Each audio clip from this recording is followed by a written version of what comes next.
Hi, this is Graphically Alex coming at you with all things fat related. If that's something that interests you, please subscribe. I'd love to have you. I also just want to let you guys know to turn on notifications so you can make sure that every single video is sent to you. Now, let's go ahead and get started here. Today we're going to do just a reaction. I haven't done one in a hot minute, but I did see this.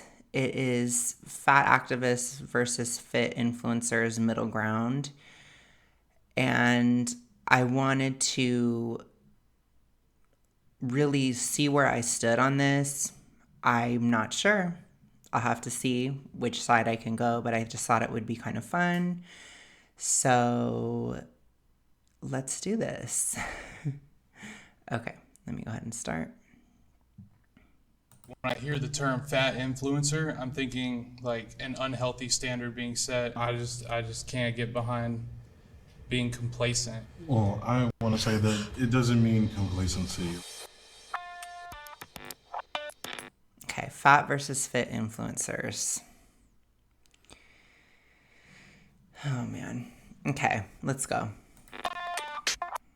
My name's Timothea, and fitness has been a huge part of my life, and I love to share what I know about it. Overall, it's just a way of life. Okay, so firstly, I just want to say, when I see fitness influencers like on Instagram and stuff, they're not really relatable to me at all. I will just say, as somebody who is super morbidly obese, I can still use that, not for too much longer, but I still can. As somebody who is super morbidly obese, I don't relate to that type of content at all. The workouts don't work for me, or they look way too hard. It looks completely inaccessible across any level. So my first instinct to comment on fitness influencers is really that it is something for people who are already fit, which is fine. But I'll be interested to see if they try to act like they're saving lives. I don't think they are. No, don't even get me started on the fat side. Let's see what they say. My name is Tyler. I'm a fat influencer, and on my platform, I like to spread body positivity. Yeah, so you're a fat activist, basically, which is why I'm calling it that. Mental health awareness and fashion, looking good while fat. So when I think of the word fat influencers, I think of influencers who are either promoting others to be fat in the same sense that fitness influencers promote fitness. I don't like people that obsess over being fat, just like I don't like people that obsess over fitness. I'm in my own fitness journey. Okay, so he's kind of an in-betweener, like Sam at Every Size was saying.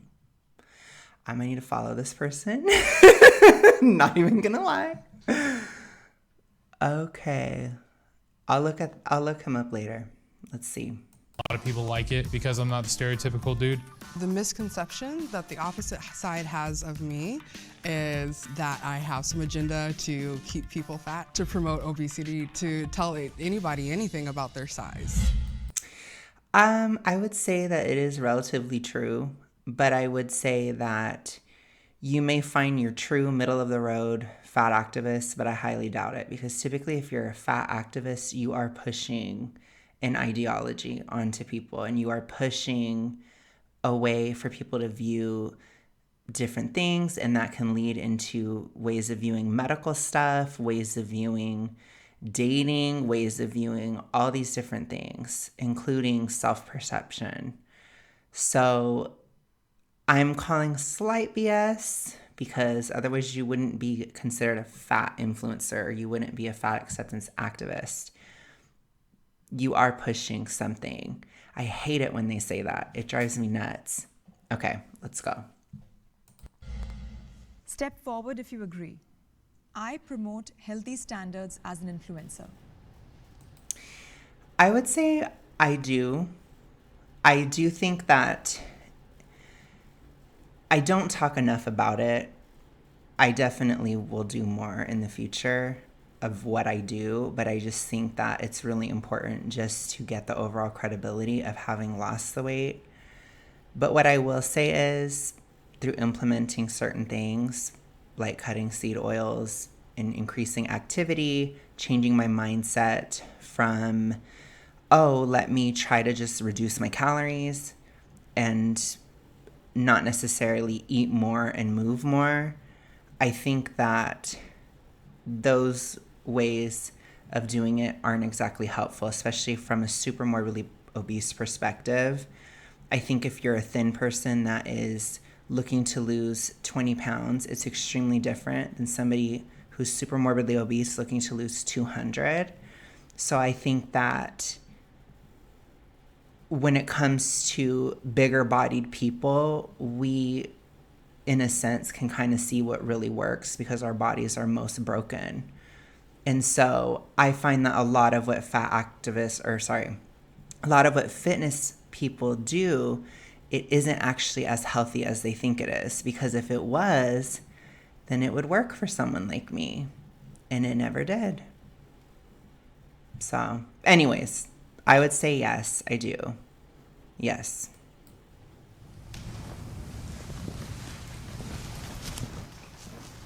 Interesting. I think we need to discuss what healthy means first, because healthy means many different things. So, like, what does health mean to you guys? For me, I don't focus on diet and weight loss as a tool for health and how I communicate that. I focus on movement and finding movement that works for you, that feels good and is sustainable in your body. Because ultimately, I think everybody would agree, movement is healthy, exercise is healthy.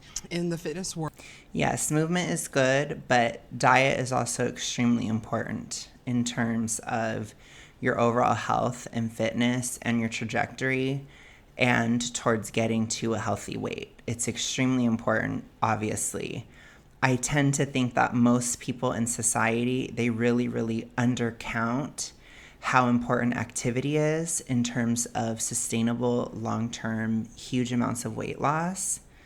With the caveat, as I've always stated, that if you are really big and you are not ready to go to the gym because you're in too much pain or it's too difficult, I would say that most of the attention focused on activity within fat acceptance spaces, it's often to the detriment of diet. So diet does matter. It absolutely does. But so does activity. So while I agree with her, yes, I do think you should be working to get the weight off because the weight in and of itself is unhealthy and it will cause problems, especially long term. and I myself am a yoga instructor, so I kind of straddle both sides. I think there's an overemphasis on physicality and diet and exercise. Personally, I'm a fat guy, and I've been tired of being a fat guy. And I've actually been told that my approach to it is a little bit extreme. So, I'll do like 24-hour fasts. I'll do Oh gosh, I would not suggest that at all. So maybe I will not be following him. So that kind of stuff, I really don't think it helps. It makes it extremely difficult to maintain long term, especially coming from a very big size. I'm not saying that just to put somebody down. I'm saying that as somebody who has done it. I have done things that way. It failed miserably. I put all the weight back on, and your body's survival mechanisms, and especially your thyroid, will push you to eat a lot. And if you keep eating those seed oils that I talked about earlier, especially when you're binging to get back, when your appetite is rebounding, you will put yourself in worse and worse and worse states of hypothyroidism, especially as a very, very fat person. So I would not suggest this at all. This is metabolism killing for somebody who's very, very big. This is something, 24-hour fast is something that a relatively fit person could do for some benefits as a challenge. I don't believe in challenging an already extremely challenged body. Go easy. Trust. It doesn't matter if you can lose weight if you can't keep it off. And no. Okay. intermediate fasting, liquid diets, things like that. Some people say it's an unhealthy habit. They say like I got an eating disorder, but at the same time I am seeing results. I wouldn't say that it's an ED. I would just say that it's unsustainable. And if you put the weight back on, then it doesn't matter. It's just a lot of pain and a lot of time wasted when you could have just cut the seed oils, eaten a healthy-ish diet, have enough nutrition and a calorically appropriate amount of food for the activity that you're doing. I get it. It's not going to have that exciting, oh, I lost 200 pounds in 5 months. It's not going to have that thumbnail effect or, that sort of clickbait appeal kind of vibe. But I've shown on my channel, on my community posts, I've shown my weight loss through 5-pound increments. I still eat candy. I still eat sugar. I have fat. I have cheese every single day almost. I have meat every single day. Like, you just have to work it all in, and you won't be as hungry if you're not having seed oils. I really wish that people understood that. It doesn't mean that it's easy. It doesn't mean it doesn't take any kind of sacrifice or that it's just like you just breathe and it's gone, but it does mean that it's possible, which means that there's no excuses for not doing it. I do feel like I can run faster, jump higher, walk long. Of course, as long as you can maintain it. And I would greatly suggest, if I knew him, I would tell him, you need to really put some nutrition back in your body and try to rebuild your thyroid health that you are destroying horribly, because you're going to have a really big issue. I kind of feel like when I hear the term fat influencer, I'm thinking like an unhealthy standard being set. I know, but the standard that you're setting is not any healthier. And that's why I get so frustrated within conversations about fatness, is you really have extremes all over. The truth is, it's not okay to stay fat, but it's not okay to greatly reduce your nutrition and try to lose weight as fast as possible and do all this stuff. That's not okay either. Two things can be harmful at once. I just can't get behind being complacent. Well, I want to say that it doesn't mean complacency, right? So It does, though. It really does mean complacency, because you're not healthy at that size. And so you are being complacent with your lower level of health. You're being complacent dealing with hormonal issues, mood problems, joint pain, bone pain, generalized inflammation, swelling, fluid fluctuations in the body. You're dealing with, hot flashes or feeling cold. You're dealing with libido issues. You're dealing with, premature aging or just certain things. Liver health problems. I mean, the list goes on and on. Increasing risk for cancers, increasing risk for so many different health outcomes that are not positive at all, and you're greatly shortening your life, even just being at that size. So it's like, I don't agree that it's not complacent. You're saying it's okay if I shave off a couple decades off my life. Who cares? That's complacency. That's about as complacent as it gets. a little bit about me is that I was a 3-sport athlete almost my entire life. Went to college and played a sport, and then I decided I've always A lot of athletes are not healthy, so it doesn't shock me completely. a big person, and I was able to manipulate my weight because I also wrestled. So I would bulk up for football season, lose for wrestling, and rinse and repeat. Because of that, though, now my approach is really just about making sure that you take care of your total self, so your mind and your body, and also just making sure that you check in with medical professionals. I work in healthcare, and so I don't tend. I know, but you act as if you can't take care of your mental health during a diet or during weight loss. Like, you can. You must, even. I don't know. It's just kind of cringe to me, but whatever.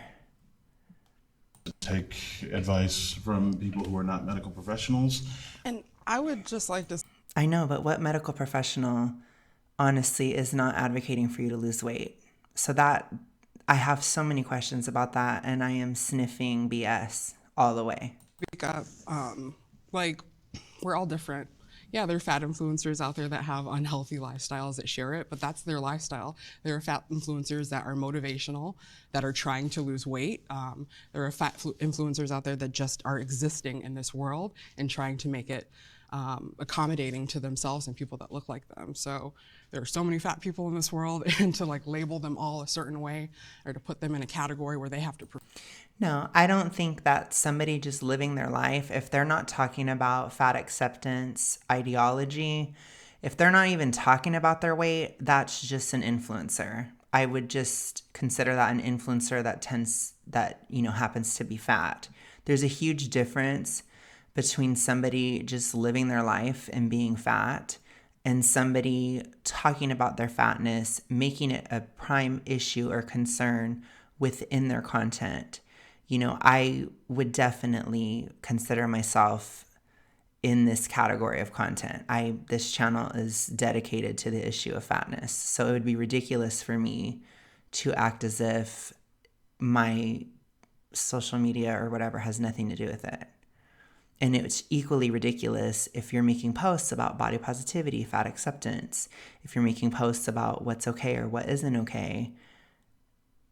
You are pushing a movement. You're pushing something, and it's specific to this issue. So don't act like that. I will say though, yeah, if you're not, let's say you're an artist and you paint and your Instagram is all about your paintings, that's not a fat influencer, Form to make you feel comfortable is disingenuous. It's not good. Well, that's what kind of upset me. That's why I started my journey at the end of the day, was because I was depressed. I lost my job in the midst of COVID, and I'm unhappy with who I am.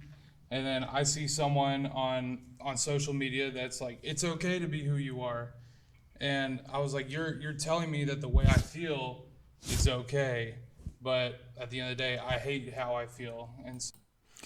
Yeah, and that's really sad, and I can understand that. I would say that, again, for me, at this point in my life, I definitely felt that way prior to when I went keto. I would say around 2018, I went keto, and I was so miserable and so unhappy with how I looked and everything. I absolutely hated being fat. I got to a point where I told myself, I will do anything not to be fat. I don't even care if it's healthy. And around, I ate an extremely strict ketogenic diet. I did not have any carbs other than spinach. I had the salads, I had the meats, I took supplements. I did it all. I was extremely meticulous about what I did when I did keto. And I just got worse and worse. My mental health deteriorated further and further and further along. And by the time I got to 2020, I was in a massive health crisis. And I don't know, it was so bad. I questioned if I would make it for a long time until January of 2022. I started eating differently in March of 2021 and stopped doing the keto roller coaster of like being on keto, then getting off and binging, then being on keto, then getting off and binging. I stopped doing that in March of 2021. And it took me a year and a half to be able to lose weight because of the metabolic damage I had caused. But I would say at this point, it's no more about hating who my body or how I look or whatever. It's so much more about health, and it's so much more about just living, because I suffered such a severe health crisis in 2020 that it's like I questioned if I was going to survive. And so it's like when you look death in the face like that, it changes your priorities. And that's what it did for me. So I have not felt that way in a very long time, but it worries me when I hear people think the way that I used to, because as awful as it was for me to have BED and get to this weight, some of the things I did to try to lose it were just as bad. And it was just a continuous cycle heading towards my untimely death. that luckily I got out of that. It was kind of out of protest that I started this journey, and I'm damn glad I did. At the end of the day, you're doing a disservice to the people around you that care about you, whether it be close, That's true. relatives, society, etc. But you have to make sure you're doing it in a healthy and sustainable way, because that's just as much as a service. And if you end up putting the weight back on anyways,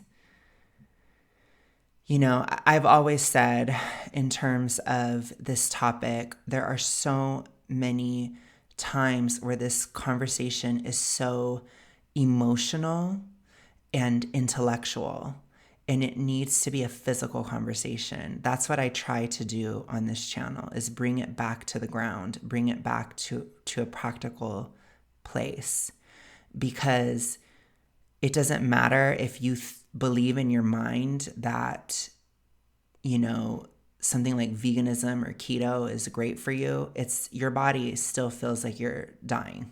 Your body still sees a huge amount of nutrition lost and is trying to compensate for that, no matter what you think in your mind, and no matter how much you feel like you love your body the way it is, or how much you feel like you hate your body the way it is. It doesn't matter. Your body is just trying to survive and trying to work with you. We really, as fat people collectively, need to stop ignoring our bodies. And that does include fat acceptance activists who say they don't, because I know they feel like shit. You can lie to thin people, but you can't lie to me, honey. And to see someone use a platform like that, as a fellow fat kid my entire life, it just pissed me off. I hear what you're saying, and it's valid. I've been fat my entire life. I was a fat kid, fat teenager, fat adult, just fat. And that is not my story. And I see that played out over and over and over again in the world, in art, in TV, in movies, like the sad fat trope, nobody's gonna want you, and that plays into the way we treat fat people, but that is not everybody's story. So I hear that you were sad, you were unhealthy, you were uncomfortable, you were isolated, like we can all relate to that, but that is not the story of every fat person. Depends on how fat and how long they've been that fat. Because what you have is you have young people who are likely still depressed, which, by the way, many fat activists, I've seen some of them, they have scars places that they shouldn't, and they show it. And we're not talking about that in detail on this channel, but I've seen some of the stuff that they post. I've seen the amounts of medications they're on. I've seen that, remember to take your medicine. I've seen that even in the young ones. So again, you can lie to yourself, but you can't lie to me, because I see you. I see it. It's ridiculous. I'm so sick of the deception. This is killing people. This deception is killing people. It's horrible. I am on a journey to like myself in my skin. And that is something I believe is obtainable through hard work and dedication. I mean, nothing else worked, you know? Loving yourself, quote unquote, made me eat KFC 3 times a day and gain a lot of weight. That's hilarious. I just think that loving yourself is like a totally different thing. I think it's a completely different category. You know, it's much more of an emotional or spiritual journey. It's not really physical. I think you can hate the way your body looks or love the way your body looks. That's a different thing. And if you're not satisfied with being out of shape, it means that your brain's working normally. Like, you shouldn't be satisfied with, you shouldn't be satisfied being completely out of shape. You just shouldn't. You should expect more for yourself. But what I will say is, loving yourself and whatever, having confidence or whatever it is you want to call it, yes, the physical journey, the hormones involved definitely influence it. But I would say overall that is a different category, which is why you see a lot of people that lose weight and they don't feel better, because it's a different process. It doesn't mean that you shouldn't lose weight. It just means it's a different process. That's all. It's like a different category. It's a different part of your life than your physical health. It's just very different. And sedentary. Hating myself encouraged me to be different and encouraged me. Yeah, but will it really last? That's where I question it. Will it last? Will you be able to maintain enough hatred to keep going?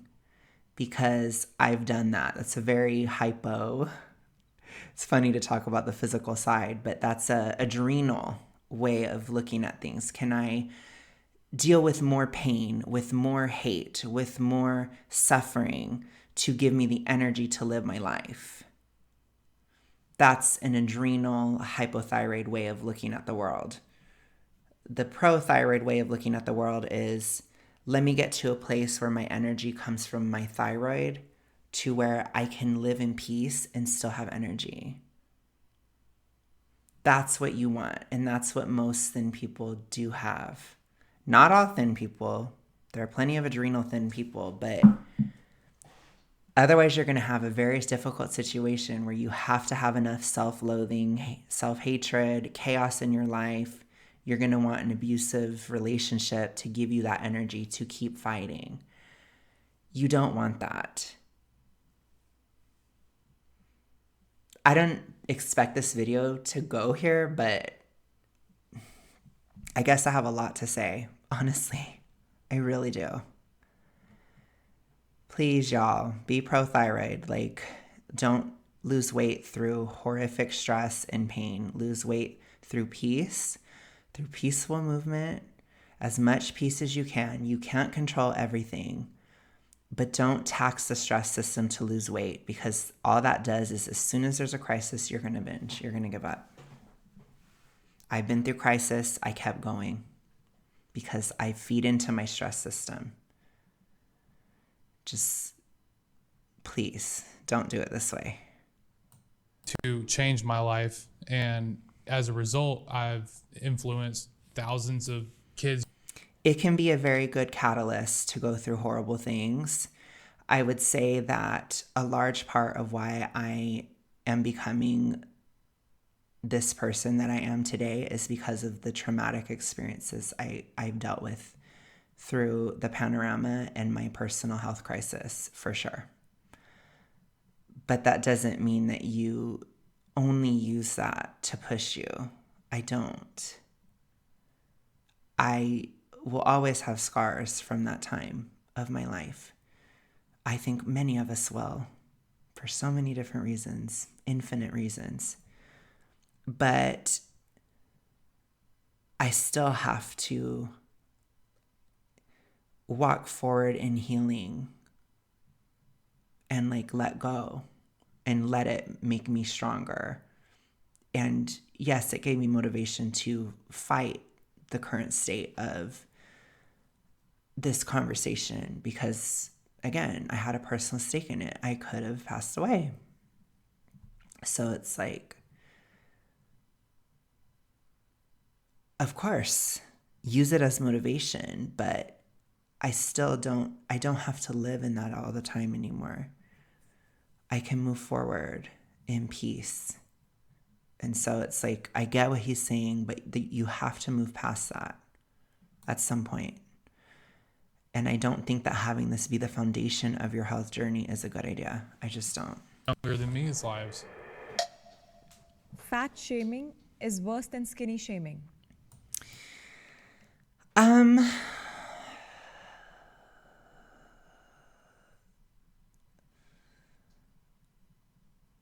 I don't think so. Honestly, I don't. I'm sure that a skinny person feels that same clench in their gut when they're told they're too skinny or whatever. I just think that fatness issues are a little bit more difficult just because it's hard when you don't fit into stuff. So on a physical level, it is harder because it's oh, I can't sit in the car right, or I can't, there's so many things that people take for granted. What if these stairs can't hold my weight? You have to think about things like that all the time. So I think that is worse. But as far as the actual shaming, I think it's the same, honestly.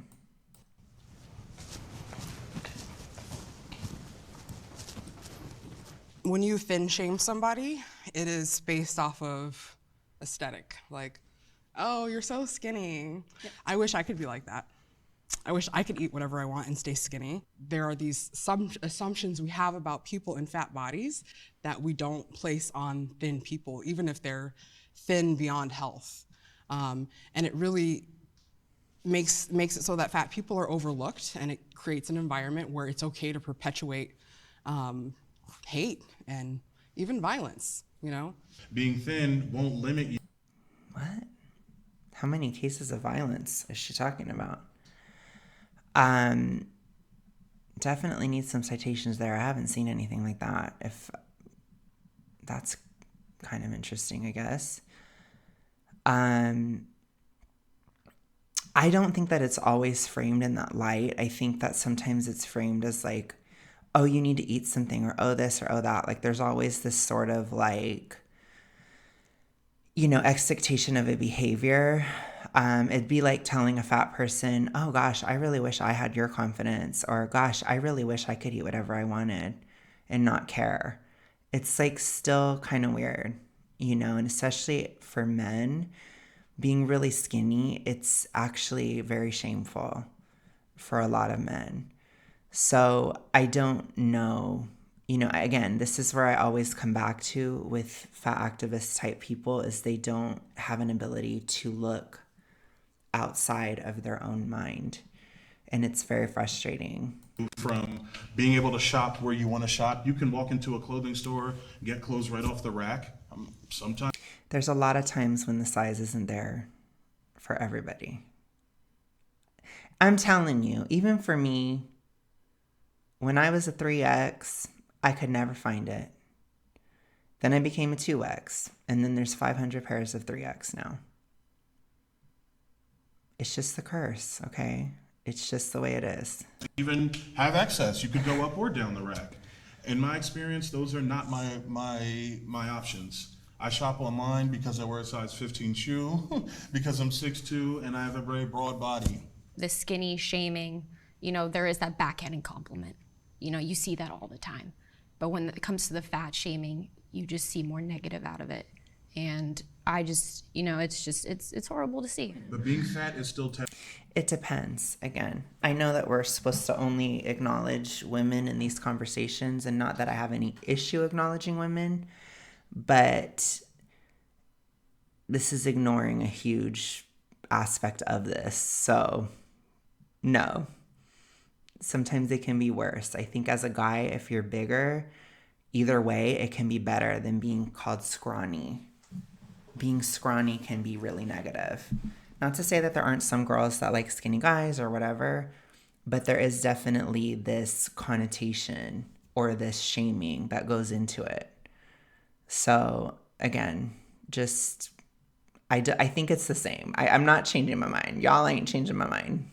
Believe it or not. Yeah. My partner and I'm a gay man dating another fat black gay man, and we have gone viral on the internet a couple times. And you know what some of the comments were? Never seen two fat people together. I get pats on the back for posting a picture at the beach with no shirt on. Why am I being patted on the back for that? Right. What? Okay. I don't know. That's weird. I feel like two fat people being together was the norm for like a lot of years. And I guess I just never thought about it for the past decade, but I don't know. Can the disagreeer step forward? Well, when I hear fat shaming, skinny shaming, all that stuff, I just think back to like middle school, high school, you know, picking on kids. It's bullying. I believe everyone goes through body dysmorphia. One of my homegirls is. I don't know about everybody, but plenty of people do. I think puberty can be really difficult for everybody, honestly. I do agree. I do think it's worse for young girls for a lot of different reasons, but puberty is a bitch to everybody. Period. I'm just kidding. But seriously, it's tough. I can understand why he's saying that. I don't think that it's necessarily that everybody has it, but I can understand the sentiment. Is a model, and she's always complaining how she doesn't like the way she looks, even though like 99% of all women would probably prefer they looked like her. She hates the way she looks, and she's like, I wish my boobs were bigger, I wish my butt was bigger. I believe, you know, that's the media, that's the entertainment industry, is they have a standard of what Yeah, the standard should be health,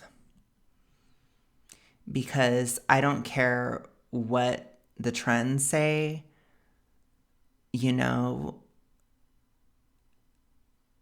when you're healthy, you're gonna look the best you can.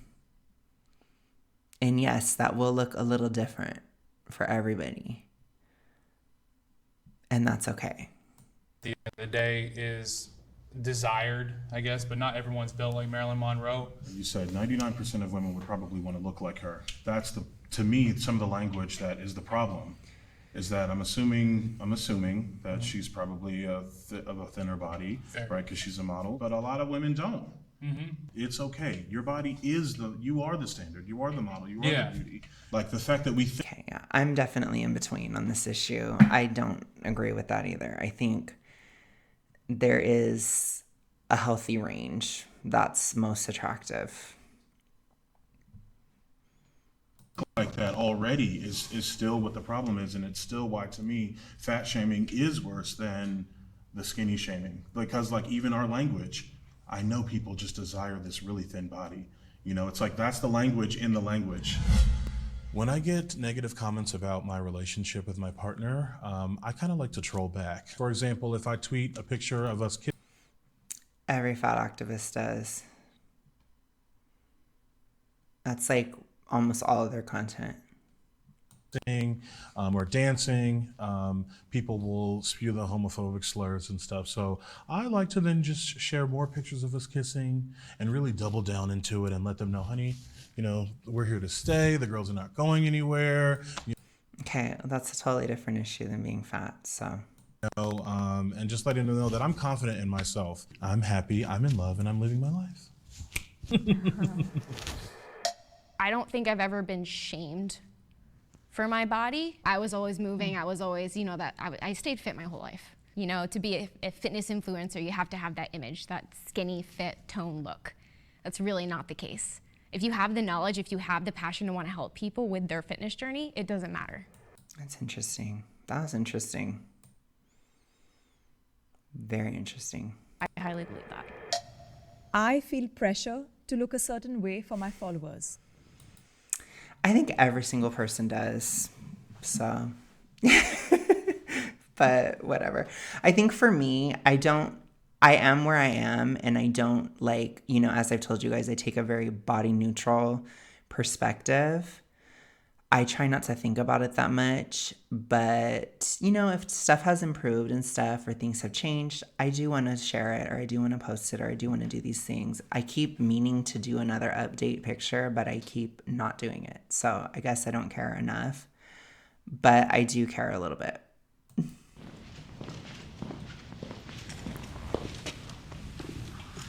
Yeah, you know, I'm a fat kid losing weight, man.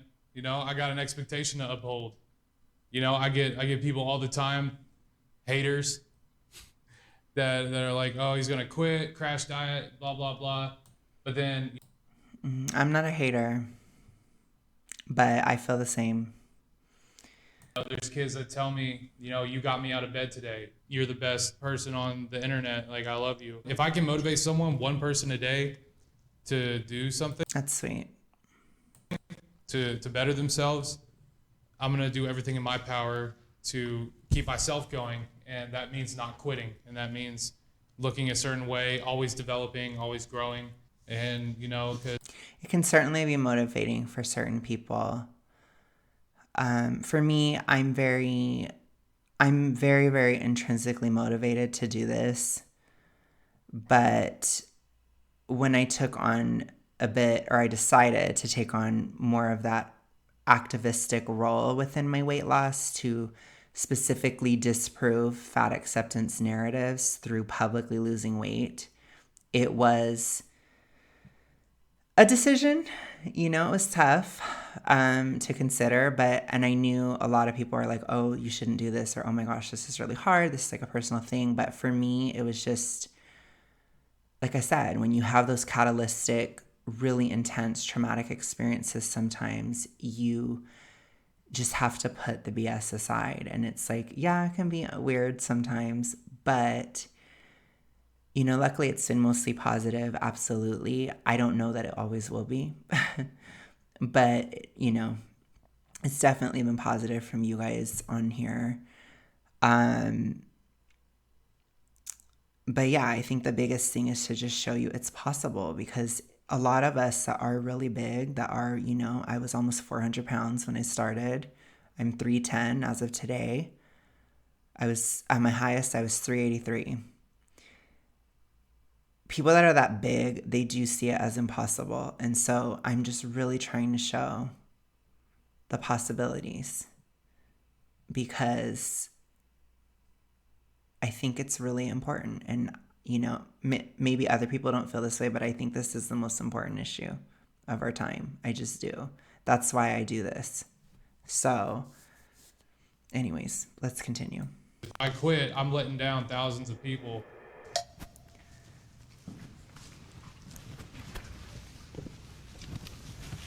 I used to feel a lot of pressure, but I think with practice, you get over those pressures, you learn how to deal with it and understand that. I will say, for fit people, the standards are insane. It's a bit much. Honestly, it can be a little crazy, but I think it's tough because you are, like, as a fitness influencer, you are making your body the product. So you are putting yourself up for scrutiny. When I'm doing a weight loss journey, people don't expect me to have perfect muscles or to look perfectly. They don't expect that. So I think it can be a little tough, and I'll definitely see how that goes the further I get. But so far, I've avoided a lot of that kind of stuff. It's been vast majority positive lately so far. Pressure is really from yourself. Except for the very beginning. I will always call out those vegans that were cheering for my death back in 2021. I will never forget you.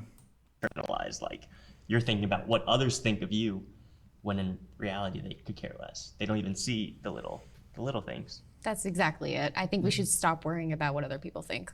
But it's so hard. I mean, like, I could say that every day, and it is. I still think about what people think. It is. We all do. We all do. But that's something that is a good challenge for all of us. That's something that we need to really just try. And once we get on that road, it's not easy. We're gonna have days where we're just gonna be like, oh, he thinks, I think. But if we can get past that, even just a little bit, it's just gonna make our lives even easier. Just stop worrying about other people. Worry about yourself. Yeah. I also just feel like, like everybody else, this is my account and you are a guest here. I have had to learn to not be that way. So, and for Nick, I understand that, your social media and your journey is very different.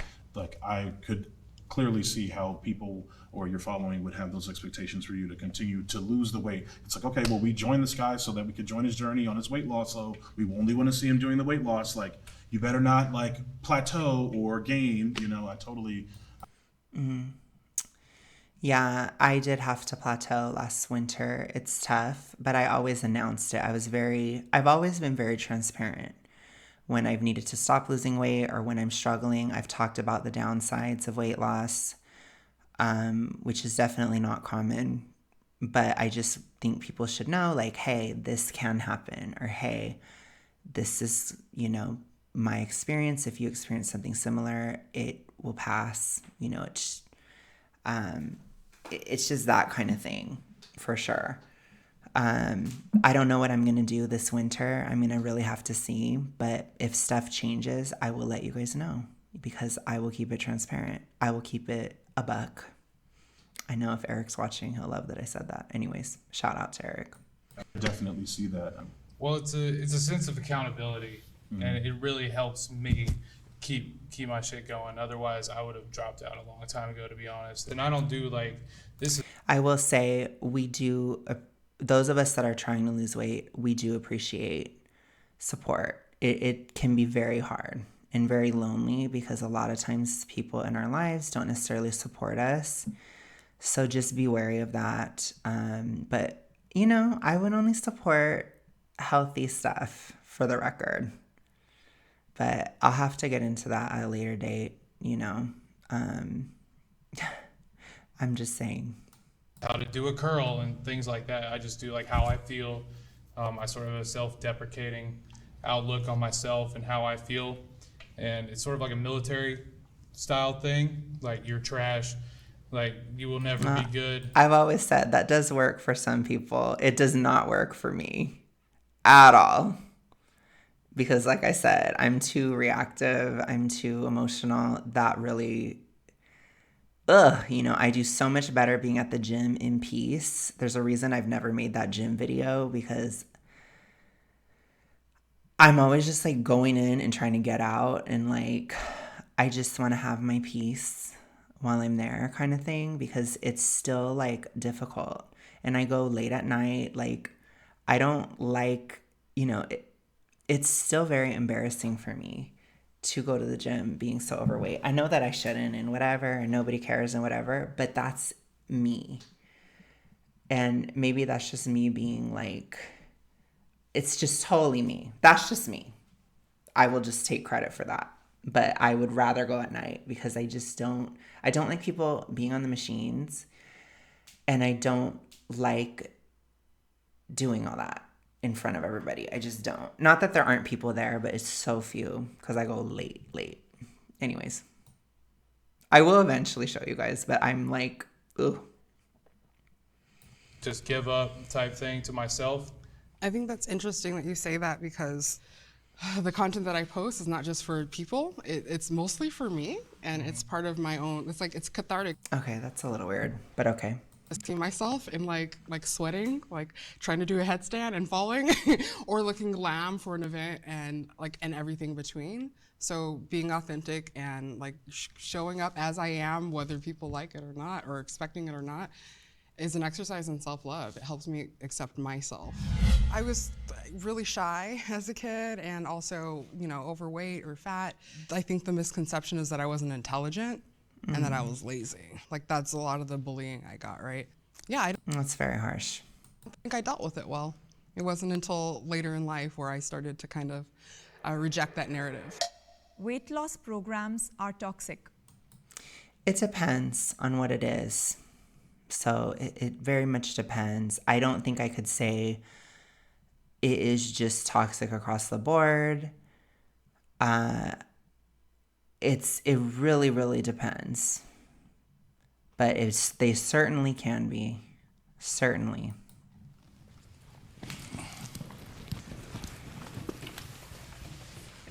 Fitness promoters are promoting these weight loss programs or these diets that aren't working for everyone. And it's kind of sad to see, because it's really affecting people and like the way they see fitness and health, and it's toxic. I think in the focus I agree with her. is always, or it seems to be like, just lose the weight, just lose the weight, just I agree with him. lose the weight, and then you'll be happy and everything will be okay and you'll feel good and you'll fit into that. But it's like, whoa, I can lose all that weight and I could still be miserable. Yes, that's very true. Like I said, it's extremely important. I will always say, I know it irritates people sometimes, but you got to keep your thyroid in check throughout a weight loss journey. And a lot of people don't even consider it. And one of the symptoms of hypothyroidism is depression.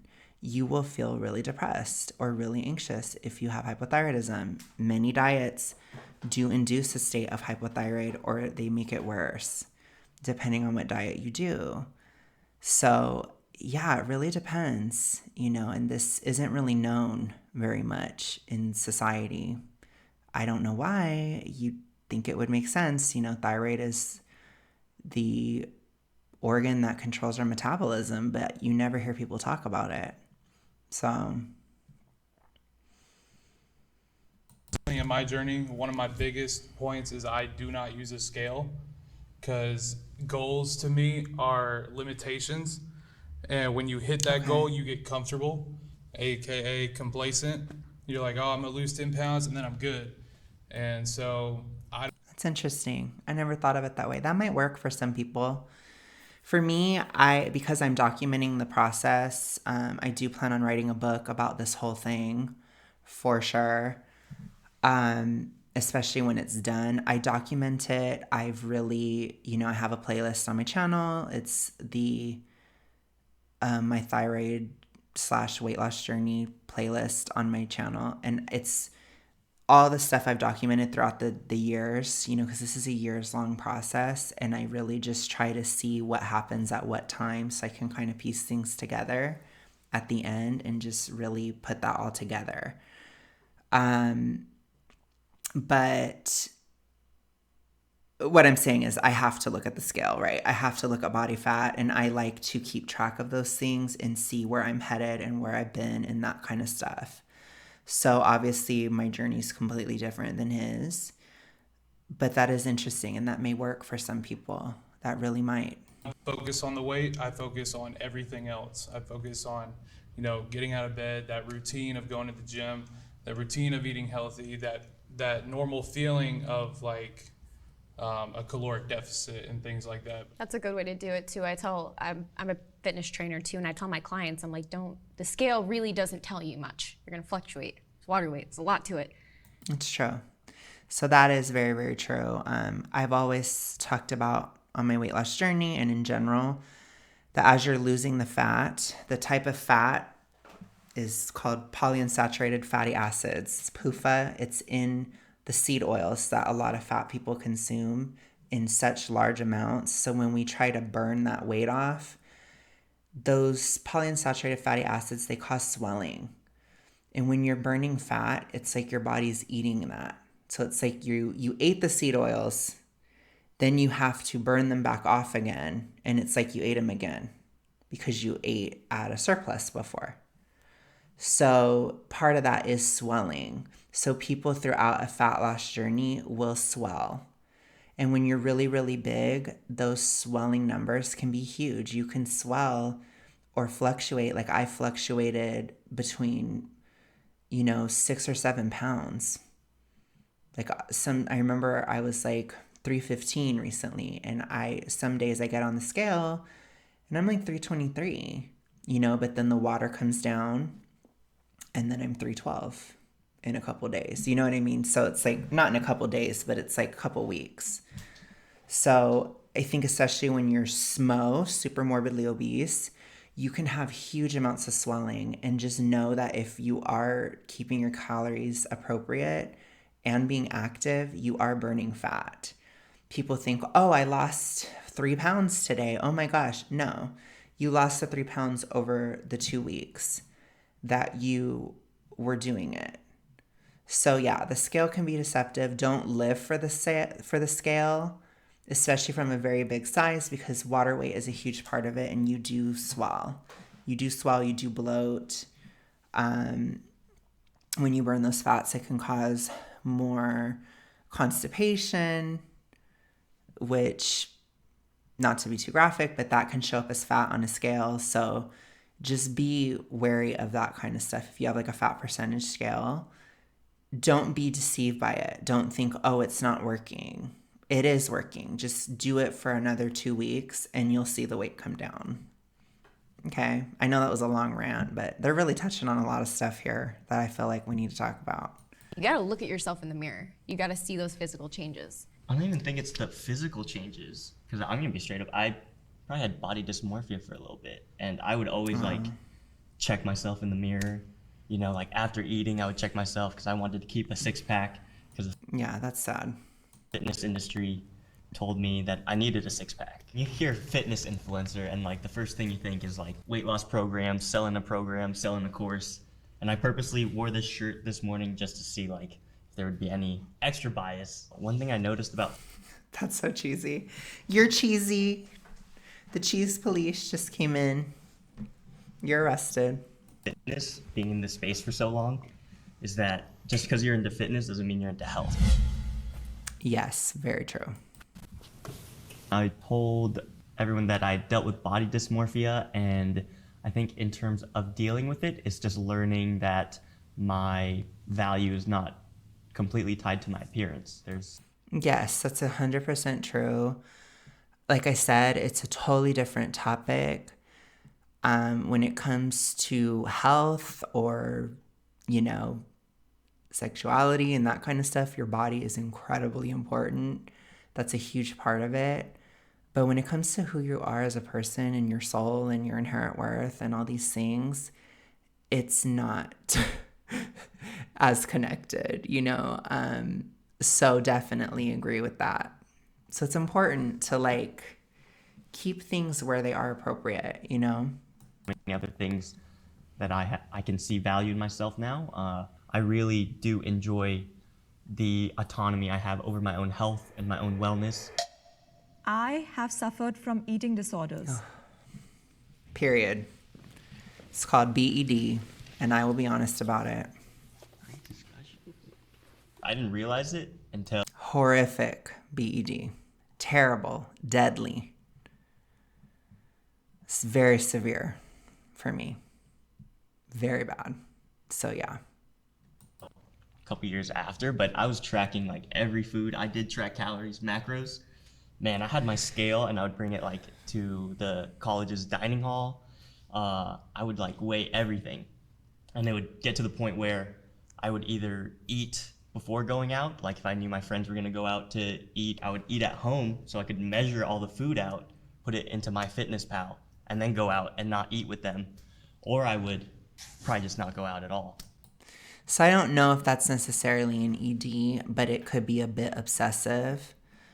But like if you're trying to lose weight, then you kind of do have to count your calories. You know what I mean? Like you don't necessarily have to. Like some people, they can lose weight without counting calories, but you know, typically you kind of have to do something. You know what I mean? And I don't think that tracking things is an ED. I just think sometimes, you know, it's easier just to like eat food that's easily prepared or easily measured. Like sometimes I just want that. I just want something easier for me because it can be tough to track and stuff. And I resent that is an ED. I will say though, if I was already in pretty good shape and that kind of stuff, it's like, you know, being at a place of maintenance is really different than losing. And so I think that there could be some balance, you know. Will I ever go to a restaurant and order French fries? Probably never again. I'm going to be honest. But will I get a steak knowing that they may have used the seed oil to coat the pan? Yes. You know what I'm saying? I think it's important to like, for me at least, and within the protocol that I do, I acknowledge gradients and I don't see it as black and white because it's just not like that, which is why I love what I do because it isn't a black and white thing. Like keto is so black and white. Veganism is so black and white. Like those are really, really hard. And I think that that's, you know, we don't need to have impossible standards or absolutely insane standards, but we do need to have standards. Does that make sense? Food and fitness really took over my life for a few years. I was super, super obsessed with just, you know, getting that goal weight or looking good and everything like that. And I found myself just super depressed. And I, you know, didn't eat the foods I wanted to eat. And I over-exercised and I wasn't myself. It was just a horrible point in my life. And I had to go see a doctor. I had to get that help. Mentally, I wasn't there. So these things are real. Like this stuff happens and people don't reach out enough. The last time I had really restricted my eating, I needed to lose like almost 30 pounds in like 11 days. And I did that. And I stepped on the wrestling mat and I had absolutely no strength. I had no energy, no strength. Yeah, that's horrible. That's tough. I got tossed up and down the mat. And then after that, I told myself that I would never do it again. But of course, out of bad habits, I just picked up another bad habit and then began to enjoy binge eating. And then it was like, okay, well, now I'm not restricting anything and now everything. I'm glad he acknowledged the other end of the spectrum. I really appreciate that. Plus, probably the metabolic damage from all those years.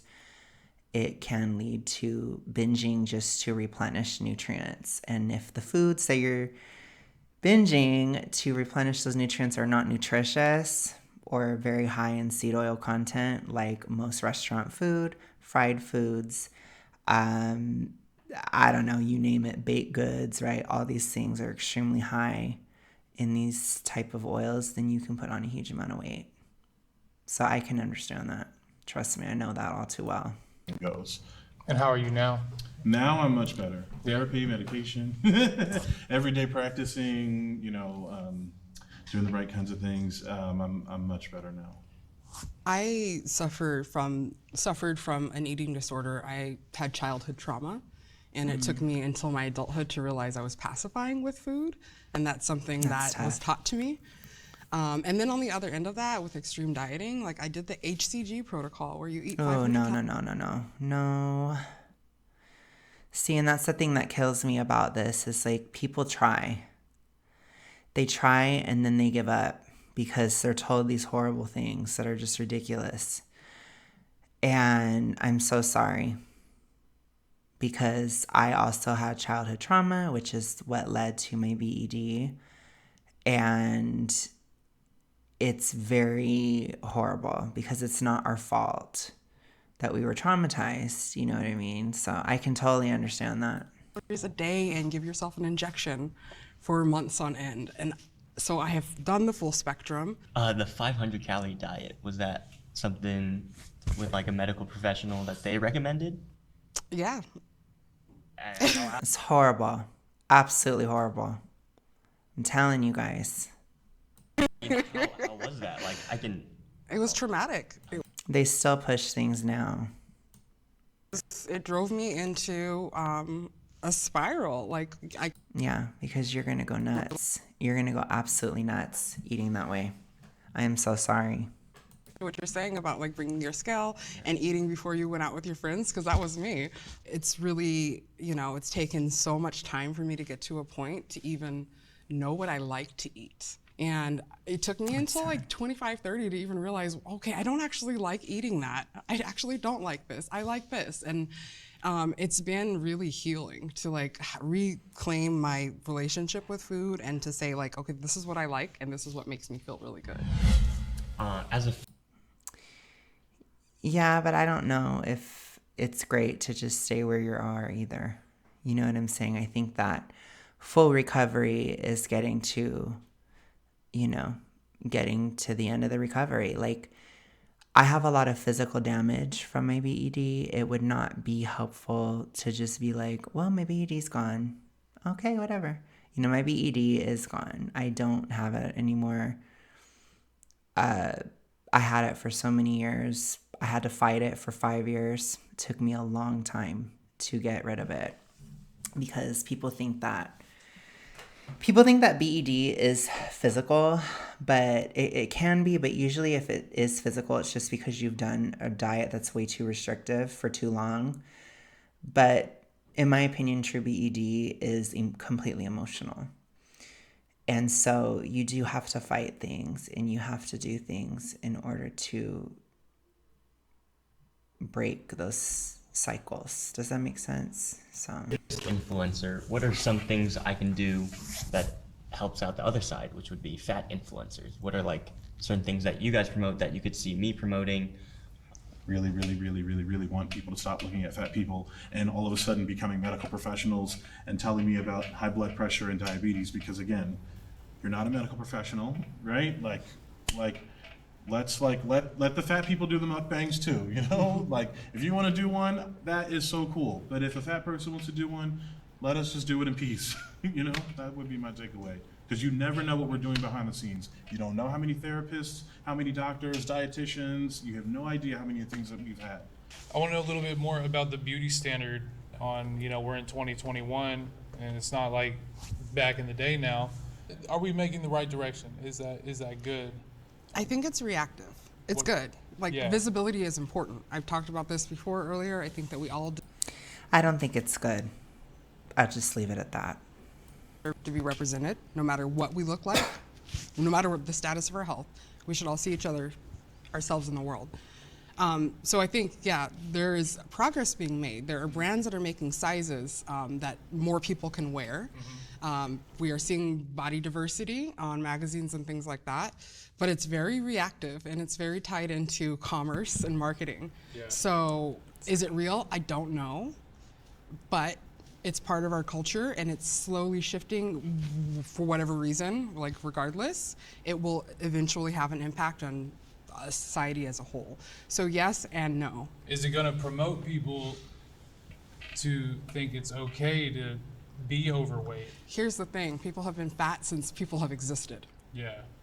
I don't think that showing us as we are is going to have a negative impact. We are here. We have always been here. You can go to the Louvre and see sculptures of fat people. Fat people have always been around. Being a fitness influencer, it's good to see that perspective from everyone too.